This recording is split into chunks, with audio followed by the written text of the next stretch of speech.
Et si ton absence devenait ton langage le plus séduisant? Pas une fuite, pas une stratégie, mais un souffle, une respiration dans le tumulte des relations.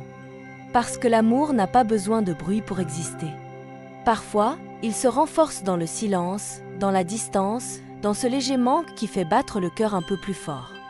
Ce n'est pas en étant toujours là qu'on marque une présence, c'est en sachant quand s'effacer. On nous a appris à être disponible, à répondre vite, à prouver notre intérêt, à ne jamais laisser de doute. Mais dans cette volonté d'être aimé, on finit souvent par s'oublier.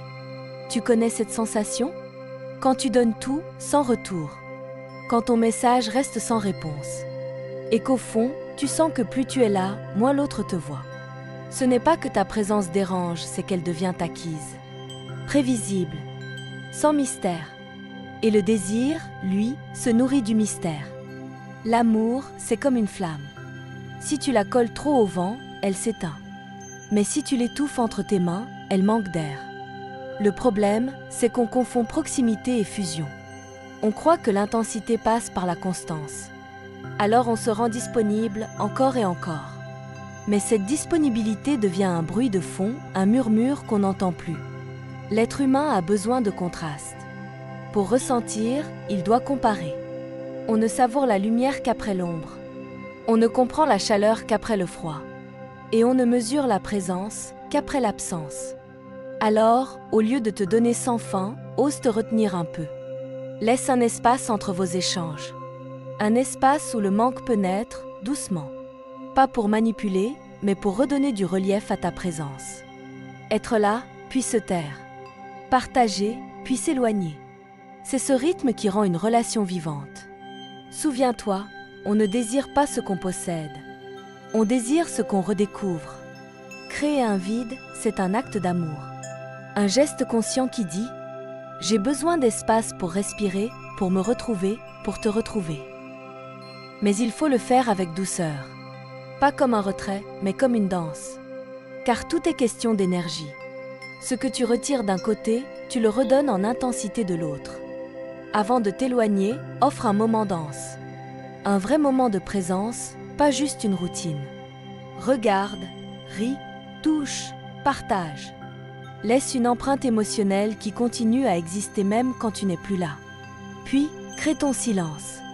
Un silence doux, fécond, chargé de sens. Pas celui de la fuite, mais celui du recentrage. Pendant cet espace, ne cherche pas à combler le vide. Ne scrolle pas. Ne cherche pas des signes. Reviens à toi. Fais des choses qui t'élèvent, pas qui te distraient. Sois la personne que tu veux que l'autre retrouve. Et quand tu sentiras ce calme à nouveau, quand ton énergie ne dépendra plus de l'attention qu'on te porte, alors tu sauras, ton absence est devenue magnétique. Parce qu'une femme ou un homme, en paix avec son espace, dégage une aura que même la distance ne peut éteindre. Le manque, c'est une chimie. Un espace où les émotions se mélangent, où les souvenirs se réactivent. Mais il faut savoir le doser. Une absence trop longue devient indifférence. Une absence trop courte n'a pas le temps de créer le manque. C'est un article, un équilibre. Choisis le moment avec sagesse. Pas après une dispute, pas dans le froid. Mais quand la relation est paisible. Quand tu sens que l'autre t'écoute encore, même sans te parler. Dis simplement « J'ai besoin d'un peu de temps pour moi ». Sans culpabilité, sans justification excessive. Ceux qui t'aiment comprendront. Et ceux qui ne comprennent pas te révèlent ce que tu devais savoir. Pendant ce temps, vis pleinement. Ne fais pas de ton absence une punition, mais une renaissance. Découvre-toi sous un autre angle. Relis-toi. Réinvente-toi. Et quand tu reviendras, ne reviens pas pour combler un vide. Reviens pour offrir une lumière. Parce qu'au fond, le vrai désir n'est quand deux êtres ne se complètent pas, mais se contemplent à distance en se reconnaissant libres. Le retour est aussi important que le départ. C'est le moment où tu peux transformer ton absence en présence amplifiée. Ne reviens pas en force. Reviens en vérité. Partage ce que tu as vécu, pas ce que tu veux prouver. Parle avec sincérité, écoute avec curiosité. Demande « Qu'as-tu ressenti ?» et accepte la réponse, même si elle te déstabilise. Ce n'est pas un examen, c'est une reconnexion. Les vraies retrouvailles, ce ne sont pas des excuses. C'est un regard, un sourire, une compréhension silencieuse. C'est quand deux âmes se retrouvent, changées mais alignées. C'est ça, la beauté du manque. Il transforme la routine en émotion. Il fait d'un simple retour un moment sacré. Créer de l'espace, c'est aimer autrement. C'est offrir à l'autre le luxe du manque. Ce n'est pas fuir, c'est honorer la présence.